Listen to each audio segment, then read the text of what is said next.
অনেকে বলতেছেন যে ভাই ছাত্ররা আন্দোলন করছে এখন বিএনপি জামাত হচ্ছে লুটপাট করতেছে, তারা মনে হয় দেশটা স্বাধীন করে ফেলছে, তারা তো কিছু করে নাই। আরে ভাই শুনেন, আমি একজন নিজে ছাত্র, আমি যুদ্ধের ময়দানে ছিলাম, আন্দোলন আমিও করছি, আমি দেখছি কারা সাপোর্ট করছে।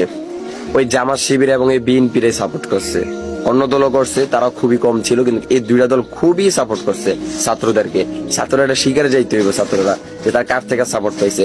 আর ওইটু আপনাদের মাথায় রাখা দরকার যে এত ছাত্র বাংলাদেশে নাই, যত ছাত্র জনতা মাঠে নামছে। যাই হোক, এটা যেটা রটাইতেছে এটা হচ্ছে বেশিরভাগ ছাত্রলীগের পোলাপাইন, এগুলো হচ্ছে যেগুলো পলায় আছে ওইখান থেকে এগুলো রটাইতেছে। আবার অনেকের মানে এমন আবেগ আইসা পড়ছে, এই জন্য দেশটা স্বাধীন করছি, এত লুটপাট হইতেছে এই জন্য দেশটা স্বাধীন করছি। আরে ভাই 17 বছর 18 বছর যাদেরকে লুটপাট করছে তারা মাত্র 2-3 দিনে না লুটপাট করছে, তো লুটপাট করে কি করছে, ঘরে নিয়ে আসছে, তারা মজা করছে ওইগুলা দিয়ে ওইখানে শেষ করে দিছে, জ্বালাই দিছে, পুরাই দিছে। ঠিক আছে, লুটপাট করে ঘরে আনে নাই। আপনাদের